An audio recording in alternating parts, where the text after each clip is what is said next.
A mass shooting at a church in Sutherland Springs, Texas, has left a community shattered and grieving. At least 26 people were killed and another 20 wounded after a gunman walked into the First Baptist Church and opened fire.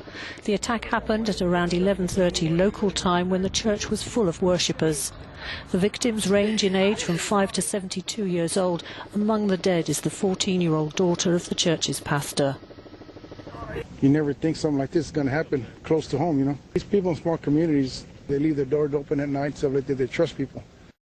Sutherland Springs is home to fewer than 900 residents. US President Donald Trump, who's on tour of Asia, has described the attack as horrific. This act of evil occurred as the victims and their families were in their place of sacred worship.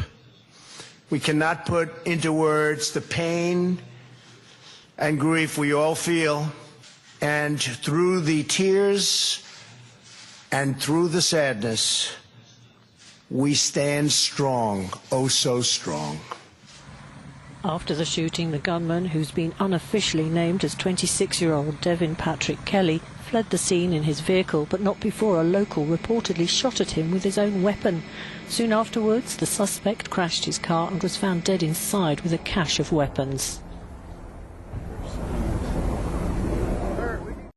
South Korea has imposed unilateral sanctions on 18 North Koreans, prohibiting any financial transactions between them and its own citizens in a bid to aid the international effort to dry up Pyongyang's illegal cash flows. The sanctioned individuals are all directly affiliated with North Korean banks.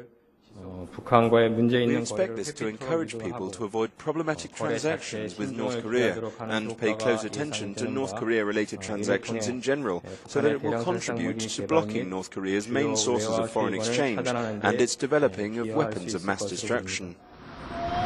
According to an official government announcement on the Interior Ministry's website, the 18 individuals are all high-ranking employees who have been linked to North Korea's nuclear and missile development program. It's hoped that the new sanctions will aid efforts to limit the secretive communist state's arms research. The right answer is for North Korea and the US to take actions at the same time. We'd like to tell US President Donald Trump to take a step in such a direction. The sanctions herald the arrival of President Trump in South Korea on Monday, although they are expected to have little impact, and some suggest the measures were timed to coincide with the US leader's visit. A judge in Belgium has freed sacked Catalan leader Carles Puigdemont and 4 of his ministers. Their release is conditional pending a court ruling over a European arrest warrant. Their lawyer refused to speak to the press after the hearing, which had lasted more than 10 hours. The 5 had earlier turned themselves in following Spain's issuing of an arrest warrant for rebellion and sedition.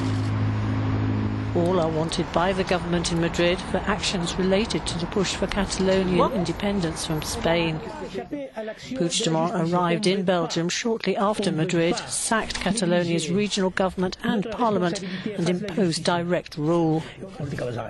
On Sunday, pro-independence supporters held a rally in the Spanish capital. The Spanish government has called new elections in the region.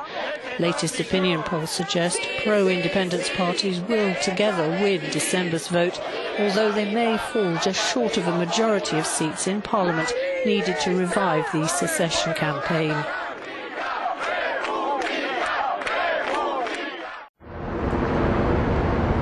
Hundreds of people have lined the streets of Tokyo for the visit of Donald Trump. The American president is in Japan at the start of a marathon 10-day Asian tour. Trump began the trip with a warning to North Korea over its nuclear program. But his first day ended with spiny lobsters and beef steaks at a teppanyaki restaurant where he was full of praise for his hosts. We like each other, and our countries like each other, and I don't think we've ever been closer to Japan than we are right now. So it's a great honor. Earlier, Trump and Japan's Prime Minister Shinzo Abe played a round of golf with Japan's top golfer Hideki Matsuyama. Trump's tour, the longest by a US leader in 25 years, will also take him to Vietnam, the Philippines, China and South Korea.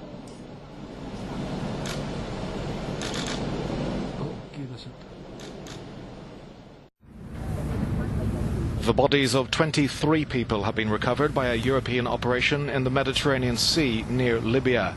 A Spanish rescue vessel was involved in 2 operations. During the first, some 146 migrants were rescued. Meanwhile, the ship's helicopter patrolled the area and identified another dinghy in difficulty. A further 64 people were rescued and 23 bodies recovered. The Italian Coast Guard reported about 700 people picked up in recent days during 6 operations. Italy's Interior Minister reports that over 100,000 migrants have arrived in Italy so far this year. Dozens of people have been killed and many are missing after Typhoon Damri made landfall in central and southern Vietnam on Saturday, lashing the Eastern Asian country with winds of up to 90 kilometers an hour. The Vietnamese government said that the death toll had risen to 49 on Monday and that some 2,000 homes had been flattened by the storm. Tourists stranded in Vietnam's resort city of Hoi An were rescued by boats as flooding caused by the typhoon turned roads into rivers. Soldiers and local residents in Da Nang have been called upon to aid the cleanup as the coastal town awaits the arrival of world leaders for the Asia-Pacific Economic Cooperation. The financial secrets of the world's elite have been revealed in a huge leak of documents obtained by the German newspaper Süddeutsche Zeitung. The so-called Paradise Papers show that many global figures, including Britain's Queen Elizabeth, have invested private money in offshore funds in Caribbean tax havens. The documents also show substantial payments made from a firm co-owned by Vladimir Putin's son-in-law to the shipping group of the US Commerce Secretary Wilbur Ross. Some of the biggest names in the world of entertainment and sport are also shown to be protecting their wealth with an array of offshore schemes. The fact that it's not illegal isn't the point, according to investigative journalists. Just because something is legal doesn't make it legitimate or morally correct. We're looking at it all. We see the disappearance of billions that actually should be going to taxes. The details come from a leak of more than 13.4 million files going back some 70 years, which exposed the global environments in which tax abuses can thrive. At the centre of the leak is the law firm Appleby, which has outposts in Bermuda, the Cayman Islands and the British Virgin Islands. The firm says it advises its clients on legitimate and lawful ways to reduce their tax bills and denies any wrongdoing, and says it does not tolerate illegal behaviour. ISIL left very little of the eastern Syrian town of Deir el-Zor behind it when it fled from the Syrian army, which has recaptured the biggest and most important town in the east and the centre of Syrian oil production. The devastation and destruction is almost total.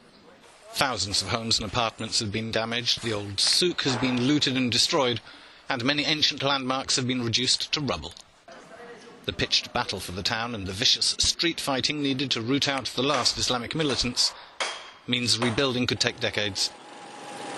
The capture of Deir el-Zor is being seen as largely symbolic, as the military's biggest fight to capture the last remaining ISIL strongholds in the oil-rich province along the border with Iraq is far from over. Assim aqui nós apresentamos a Notícia Internacional. Nós passa para corte publicitário. Ora nossa bec é deporte.